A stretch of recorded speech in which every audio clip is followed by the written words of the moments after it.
অনুরাগের ছোঁয়া আজকের পর্বে আপনারা দেখতে পাবেন সুদীপার শাশুড়ি মা সুদীপার বড় মাকে বলছে, দেখো দিদি, ওই একদিন আমাদের বাড়ির লক্ষ্মী হবে এই বলে। তখন ওর বড় মা ঘর থেকে বেরিয়ে চলে যায়। তখন সুদীপা বড় মাকে বলে, বড় মা তাড়াতাড়ি চলো, সঞ্জয়কে বলে তাড়াতাড়ি চলো বলে তিনজনের হাত ধরে ঘর থেকে বেরিয়ে চলে যায়।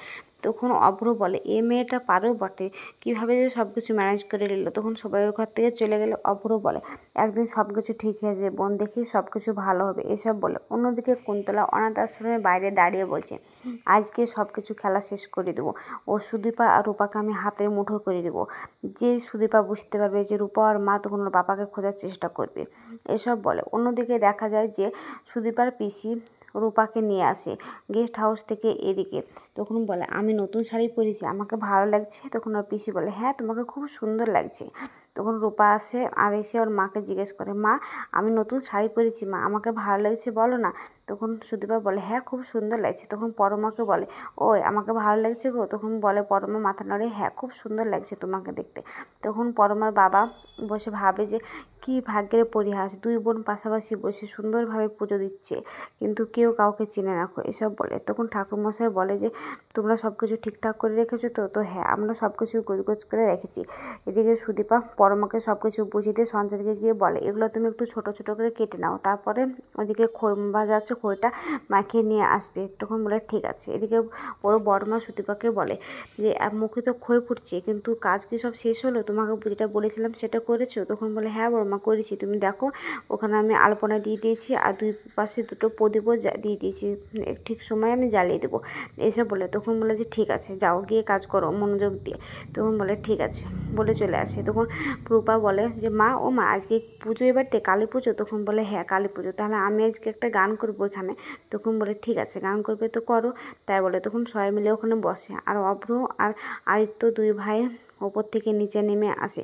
তখন ওখানে রূপা গান গাইতে লাগে আর ওর সঙ্গে সঙ্গে পরমা সুদীপা দুজনে গান করে।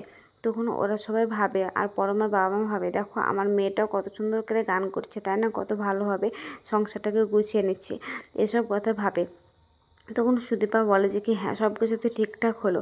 তখন গানটা শেষ হয়ে যায় আর তখন বলে যে তাহলে এখন কি করতে হবে? তখন বলে এবার আমাদেরকে অলক্ষ্মী তাড়তে হবে। তখন সুদীপা একটা মাটির মূর্তি তৈরি করেছে, সেটা নিয়ে যায় আর পরমাকে বলে, পরমা তুমি ওই কুলোটা নিয়ে এসো। আর সঞ্চারীকেও বলে যে তুমি একটা জিনিস নিয়ে এসো, সেই জিনিসটা ওখান থেকে নিয়ে যেতে হবে। তখন ওই জিনিসটা নিয়ে ওরা দুজনে ঘর থেকে যেতে যায় আর ঘর থেকে যেতে গেলে ওর বাবা চলে আসে, আদিত্যর বাবা, আর এসে বলে, এই মেয়ে দাঁড়াও এখানকার, চুপ করে, তুমি তো একটা বড় অলক্ষ্মী আর তুমি নাকি তাড়তেছো অলক্ষ্মী তখন আদিত্য বলে, বাবা তুমি সব কী বলছো? তখন বলে চুপ করো। তখন ওর বড় মা বলে, শোনো অংশমান, আজকে পুজোর দিন তুমি একটু অন্তত চুপ করো। তখন অংশমান বলে, বড় বৌদি তুমি জানো না এ মেয়ে কী, তা এ মেয়ে অনাথ আশ্রম থেকে ওর বাবা নিয়ে এসেছে, মিথ্যেবাদী, ওর বাবা অনাথ আশ্রম থেকে নিয়ে এসে বংশ পরিচয় দিয়েছেন। তখন সুদীপা বলে, কি বলছেন আপনি এসব? না, এটা হতে পারে না, আমার বাবার নাম আছে, আপনি এসব কী কথা বলছেন? তখন আমি মিথ্যা কথা বলছি? ঠিক আছে, তোমাকে প্রমাণ সহ আমি দেখাচ্ছি বলে ওর কাছ থেকে একটা কাগজ বের করে আর কাগজটা বের করে সুদীপার হাতে দেয় আর বলে, দেখেন এই কাগজটা কী? তখন সুদীপা বলে, মিথ্যা কথা। তখন মিথ্যা কথা? আবার তুমি বলছো মিথ্যা কথা? তোমার বাবার ঠোক জচ্চর আর তুমি তোমার বাবার নাম ভাঙিয়ে আমার ছেলে ঘাড়ে বসেছো এসব বলে সুদীপাকে অপমান করে। তখন সুদীপা বলে, আপনি যাই আমাকে বলেন না কেন, আপনি আমার বাবার সম্পর্কে মিথ্যা কথা বলেন না, আমার বাবাকে নিয়ে এত অন্য কথা বলেন না এসব বলে। তখন অংশমান ওর বড় বৌদির কাছে আসে আর বলে, বড় বৌদি তুমি জানো না ও কীরকম জোচ্চোরটা? তখন বলে, তুমি কি বলছো? তো হ্যাঁ আমি সব ঠিকঠাক বলছি। তখন বলে, ঠিক আছে তুমি এই মেয়েকে এখনই ঘাড় ধাক্কা দিয়ে বের করে দাও। তখন রূপা সুদীপার কাছে যায় আর বলে, ও মা তুমি চিন্তা করো না মা, আমি আসি তো, তুমি চিন্তা করছো কেন এসব বলে। তখন ওর বড় মা বলে, দেও অলক্ষ্মী, তুমি নিজে তুমি একটা অলক্ষ্মী তাড়তে দিচ্ছ? তখন ধরে আমি তোমাকে বিশ্বাস করেছিলাম, তুমি এই বাড়ি থেকে বেরিয়ে চলে যাও। তখন ওর বড় মা অংশমানকে বলে, অংশমান তুমি মেয়েকে ঘাড় ধাক্কা দিয়ে বের করে দাও। আর তখন বলে যে ঠিক আছে, তুমি বের করতে পারবে না তো তখন আমি বের করবো। তখন বলে, আচ্ছা বড় বৌদি তুমি আগে দেখো ওর বাবা কি মিথ্যাবাদী কিনা। তখন ওর বড় মার হাতে কাগজটা তুলে দেয় আর কাগজটা দেখার পরে বলে, হিমাদ্রি বাবুর সিগনেচার, তার মানে তো ঠিকই কথা বলেছে, অনাথ আশ্রম থেকে নিয়েছে। এদিকে পরমার বাবা এসব দৃশ্য দেখে অসুস্থ হয়ে পড়ে আর তখন পরমা মনে মনে ভাবে, বাবা অসুস্থ হয়ে পড়ছে কেন, বাবার শরীরটা আবার আগের মতো খারাপ লাগছে। এদিকে সুদীপার পিসি পরমার বাবার কাছে যায় আর বলে, আপনি চুপচাপ আছেন কেন, আপনি কিছু বলুন আর নাহলে কিন্তু কিন্তু আমি সব কিছু ফাঁস করে দেবো। তখন পরমা এদিকে এসে কুলোটা রাখে আর ওর বাবার কাছে আসে। তখন বলে, আপনি আমার বাবাকে কি বলছেন এসব? তখন ও বলে, কিছু বলছি না। তখন বলে, বাবা তোমাকে কি বলছিল? তখন ওর বাবা চুপচাপ ওখানে দাঁড়িয়ে থাকে, একটাও কথাও বলে না। তখন ওর বাবা ভাবতে থাকে যে কেউ আগেকার কথা, যে দুই বাচ্চা পাশাপাশি সুন্দরভাবে শুয়েছিল, দুই বোন, আমি তো নিজ ছিলাম একটা হিমাদ্রি বাবু, এসব কথা ভাবতে থাকে। এদিকে আদিত্য ভাবে যে আমি কি বলবো, এখানে তো কিছু বলারই নাই, বলে চুপচাপ দাঁড়িয়ে থাকে। আর সুদীপা নিজেই বলতে থাকে যে আপনারা দয়া করে আমাকে এইসব অপবাদ দিবেন না, এসব মিথ্যা কথা, কেন আপনারা বারবার আমাকে মিথ্যা কথা বলছেন?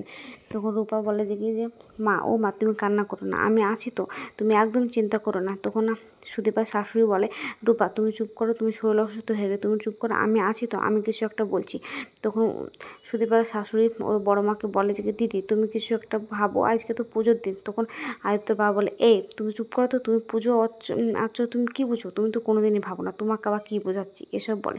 তখন পরমা বলে, আপনি এ করে বলছেন কেন, ও কোথায় যাবে একটা মেয়ে, আর ওর বাড়ি থেকে তাড়িয়ে বা দিচ্ছেন কেন? তখন আদিত্যর বাবা পরমার কাছে আসার বলে, শোনো তোমাকে ভালোভাবে বুঝিয়ে বলছি, তুমি একটা কথা বলবে না, তুমি চুপচাপ দাঁড়িয়ে থাকবা, বলে দিচ্ছে, আর নাহলে তোমারও কিন্তু ভালো হবে না, এসব কথা বলে।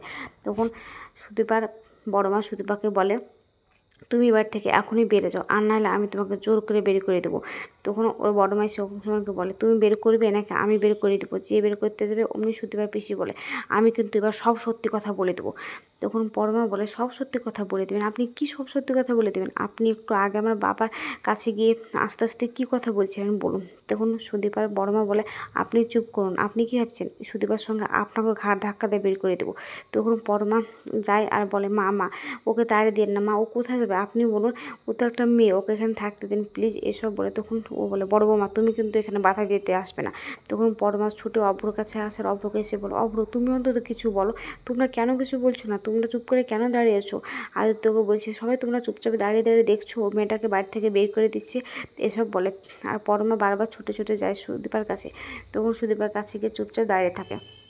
তখন ওর বড় মা আবারও বের করে দিতে গেলে আদিত্য বলে, না ও কোথাও যাবে না, ও এই বাড়িতে থাকবে। তখন বলে, কি? তো হ্যাঁ, কারণ ও সব থেকে বড় পরিচয় হচ্ছে ও আমার স্ত্রী, আমি ওকে বিয়ে করে নিয়েছি, সে ও যারই বাবার মার ছেলে হোক না কেন, আমি ওকে ভালোবাসি, এসব করে বলতে থাকে। তখন ওখানে রূপা হাসে আর দাঁড়িয়ে থাকে। তখন ওর পিসি বলে, যাক জামাই তো কিছু একটা বলেছে।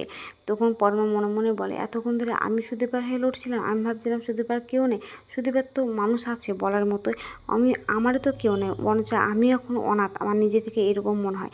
তখন আদিত্যর বড় মা বলে, আদিত্য তুমি কি ভুলে গেলে শিক্ষা দীক্ষা সব তুমি আমার মুখে মুখে তর্ক করছো? তখন বলে বড় মা, আমি তোমার মুখে মুখে তর্ক করছি না, আমি একটা পুলিশ অফিসার, আমাদের পুলিশ অফিসারের কাজ একটাই, যে যার বাবা না মা নেই বলে যে ওর জায়গা নেই, ও অনাথ, এটা কখনো হতে পারে না, এসব বলে। আর চুপচাপ দাঁড়িয়ে থাকে। তখন সুদীপা বলে যে, আপনি একটু চুপ করেন, আমি যখন এবারে কেউই না, আর আমার যদি এটাই সত্যি হয় যে আমি আমার বাবার মেয়ে না, তাহলে আমি আপনার কাছে থাকবো না, আপনাকে আমি মুক্তি করে দিয়ে এবার থেকে চলে যাব। তখন আদিত্য বলে, আমি মুক্তি পেতে চাই না। তখন বলে যে কি না, আমি আপনাকে মুক্তি করে দিয়ে চলে যাব। তখন আদিত্যর বাবা বলে, এ মেয়ে তুমি আবার এত মোটো মোটো কথা বলছো কী করে, তোমার কি একটু হায়া লজ্জা বলতে কোনো কিছু নেই?